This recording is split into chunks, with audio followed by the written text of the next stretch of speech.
Art of living Shri Shri Ravishankar ಗುರುಗಳ ಆಶ್ರಮದ ಕಡೆಯಿಂದ ಸೋಮನಾಥ ಜ್ಯೋತಿರ್ಲಿಂಗ ಯಾತ್ರೆನ ಇಟ್ಕೊಂಡಿದ್ದೀವಿ.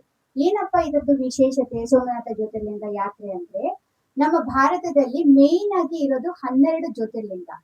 ಅದರಲ್ಲಿ 1000 ವರ್ಷ ಹಿಂದೆ ಎಲ್ಲಕ್ಕಿಂತ ಪವರ್ಫುಲ್ ಆಗಿದ್ದು ಜ್ಯೋತಿರ್ಲಿಂಗ ಬಂದ್ಬಿಟ್ಟು ಸೋಮನಾಥ. ಸೋಮನಾಥ ಜ್ಯೋತಿರ್ಲಿಂಗದ ಮೇಲೆ ಮೊಹಮ್ಮದ್ ಗಜನಿ ಅವರು 17 ಸತಿ ದಾಳಿ ಮಾಡಿದಾದ್ಮೇಲೆ ಅದನ್ನ ಧ್ವಂಸ ಮಾಡಬೇಕಾಗಿತ್ತು. ಧ್ವಂಸ ಮಾಡಿದಾದ್ಮೇಲೆ ಆ ಅಗ್ನಿಹೋತ್ರ ಪುರೋಹಿತರು ಯಾರು ಆ ದೇವಸ್ಥಾನನ ನಡೆಸ್ಕೊಂಡು ಹೋಗ್ತಿದ್ರು, ಅವರು ಆ ಚೂರುಗಳನ್ನೆಲ್ಲ ಸಂಗ್ರಹಿಸ್ಕೊಂಡು ಅದಕ್ಕೆ ಒಂದು ಸ್ಫಟಿಕ ಲಿಂಗ ತರ ಶೇಪ್ ಕೊಟ್ಟು 1000 ವರ್ಷ ಅದನ್ನ ಗುಪ್ತವಾಗಿ ಪೂಜೆ ಮಾಡ್ಕೊಂಡು ಬಂದ್ರು. ಗುಪ್ತವಾಗಿ ಪೂಜೆ ಮಾಡಿದಾದ್ಮೇಲೆ ಆ ಅಗ್ನಿಹೋತ್ರ ಪುರೋಹಿತರು ಕಂಚಿಶ್ರೀ ಅವ್ರ ಹತ್ರ ಹೋಗಿ ಕೇಳಿದ್ರು, ಇವಾಗ ನೆಕ್ಸ್ಟ್ ಏನ್ ಮಾಡ್ಬೇಕು ಅಂತ.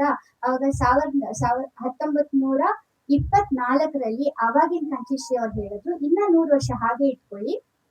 2025ರಲ್ಲಿ ಬೆಂಗಳೂರಲ್ಲಿ ಒಬ್ರು ಶಂಕರ್ ಅನ್ನೋ ಗುರುಗಳು ಬರ್ತಾರೆ, ಅವ್ರ ಕೈಗೆ ಇದನ್ನ ಕೊಡಿ, ನೀವು ನೆಕ್ಸ್ಟ್ ಅದಕ್ಕೆ ಏನ್ ಮಾಡ್ಬೇಕು ಅವರು ಮಾಡ್ತಾರೆ ಅಂತ.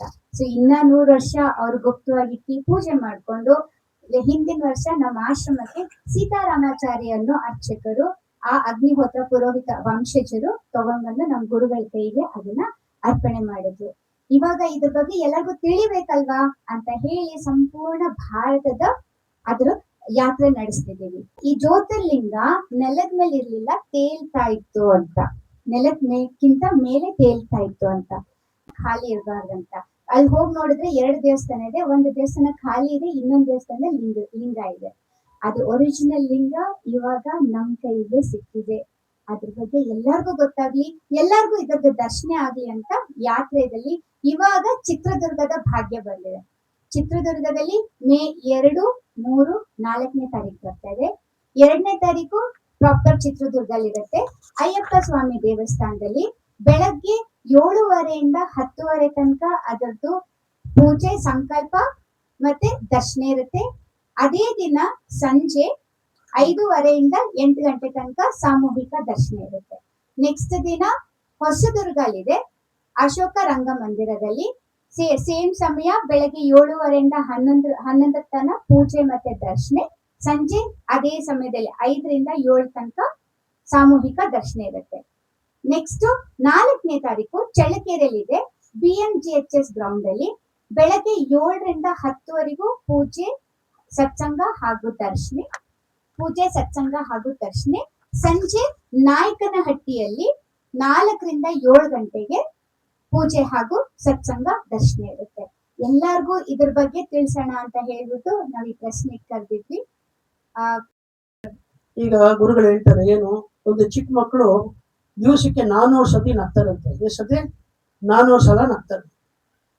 ಕಾಲೇಜ್ಗೆ ಹೋಗೋ ಮಕ್ಕಳು ಒಂದು 16ರಿಂದ 20 ಸತಿ ದಿವಸಕ್ಕೆ ನಗ್ತಾರೆ. ಇದು ರಿಸರ್ಚ್ ಇಂದ ಬಂದಿರುವಂತ ಮಾಹಿತಿ. ಅದೇ ವಯಸ್ಸು ಆಗ್ತಾ ನಮ್ಮಲ್ಲಿ ಅನುಭವ ಜಾಸ್ತಿ ಆಗ್ತಾ ನಮ್ಮಲ್ಲಿ ಸಂತೃಪ್ತಿ ಜಾಸ್ತಿ ಆಗ್ಬೇಕು, ಜೊತೆಗೆ ಆನಂದದ ಸೆಲೆಗಳು ಜಾಸ್ತಿ ಆಗ್ಬೇಕು. ಆದ್ರೆ ಏನಾಗ್ತಾ ಇದೆ, ನಾವ್ ಯಾರೇ ಒಂದು ಹಿರಿಯರ ಮುಖ ನೋಡ್ತು ಅಂತಂದ್ರೆ ಎಲ್ಲೋ ಒಂದ್ ಕಡೆ ನಾವು ಒತ್ತಡಗಳಿಂದ ನಮ್ಮ ಸಂತೋಷವನ್ನು ನಾವು ಕಮ್ಮಿ ಮಾಡ್ಕೊತಾ ಬರ್ತೀವಿ. ಸಿಟ್ಟು, ಸೆಡವು, ಕೋಪ, ಅಸಹನೆ, ಅನಾರೋಗ್ಯ ಇವಕ್ಕೆ ಮನುಷ್ಯ ಈಡಾಗ್ತಾ ಇದ್ದಾನೆ. ಇದಕ್ಕೆ ಮೂಲ ಯೋಗ ಮತ್ತು ಪ್ರಾಣಾಯಾಮ ಮತ್ತು ಧ್ಯಾನಗಳಿಂದ ನಾವು ನಮ್ಮೊಳಗಡೆ ನಾವು ಆಂತರಿಕವಾಗಿ ಒಂದು ಪ್ರಯಾಣ ಮಾಡಿದಾಗ ನಮ್ಮ ಸತ್ಯ ಏನು ಅಂತ ನಾವು ಕಂಡ್ಕೊಂಡಾಗ ಆ ಒಂದು ಆನಂದದ ಸ್ಥೆಲೆಯನ್ನು ನಮ್ಮ ಅನುಭವಕ್ಕೆ ಬರುತ್ತೆ. ನಾನು ಯಾವಾಗ ಆನಂದವಾಗಿರ್ತೀನೋ ಅವಾಗ ನಮ್ಮ ಮನೆಯವರು ಆನಂದವಾಗಿರ್ತಾರೆ. ನಮ್ಮ ಮನೆಯವರು ಯಾವಾಗ ಸಂತೃಪ್ತಿಯಿಂದ ಇರ್ತಾರೋ ಸಮಾಜನೂ ಕೂಡ ಸಂತೃಪ್ತಿಯ ಸಮಾಜನ ಕಟ್ಬೋದು ಅನ್ನೋದು ಈ ಒಂದು ಗುರುಗಳ ಆಶಯ. ಈ ಒಂದು ಕೋರ್ಸ್ ನ ಮಾಡ್ಕೊಳ್ಳೋದ್ರ ಮೂಲಕ ಸಂತೋಷವನ್ನ ಆನಂದವನ್ನ ಪಡಿಬೇಕು ಅಂತೇಳಿ ಕೋರ್ತಾ ಇದ್ದೀನಿ. ಅದಕ್ಕೆ ಆದಂತ ಒಂದು ಯೋಜನೆ ಕೂಡ ಇದೆ ನಮ್ಮಲ್ಲಿ, ಪತ್ರಕರ್ತರಿಗೆ, ಮಾಧ್ಯಮ ಮಿತ್ರರಿಗೆ ಅಂತ ಒಂದು ಯೋಜನೆ ಇದೆ. ತಾವೆಲ್ಲರೂ ತಮ್ಮ ಅಧ್ಯಕ್ಷರು, ಸದಸ್ಯರುಗಳು ಅಥವಾ ನೀವೇನು ಫ್ಯಾಮಿಲಿ ಮೆಂಬರ್ಸ್ ಕೂಡ ಒಂದು 3 days ಕೋರ್ಸ್ ಅಂತೇಳಿ ಒಂದು ಮಾಡ್ತಾರೆ. ಆ ಒಂದು ಕೋರ್ಸ್ ನಲ್ಲೂ ಕೂಡ ತಾವು ಕೂಡ ಭಾಗವಹಿಸಿ ಈ ಒಂದು ಆನಂದದ ಅನುಭೂತಿಯನ್ನ ತಾವು ಕೂಡ ಅನುಭವಿಸಲಿ ಅಂತೇಳಿ ಕೋರ್ತಾ ಇದೀವಿ. ಹಾಗೆ ತಾವೆಲ್ಲರೂ ಈ ಬಗ್ಗೆ ಏನು ಸೋಮನಾಥ ಜ್ಯೋತಿರ್ಲಿಂಗ ದರ್ಶನ ಇದೆ ಆ ದಿನ ತಾವೆಲ್ಲರೂ ಕೂಡ ಬರಬೇಕು, ಭಾಗವಹಿಸಬೇಕು, ಆ ಸ್ವಾಮಿಯ ದರ್ಶನವನ್ನ ತಾವೆಲ್ಲರೂ ಪಡಿಬೇಕು ಅಂತ ಕೋರ್ತಾ ಇದ್ದೀವಿ.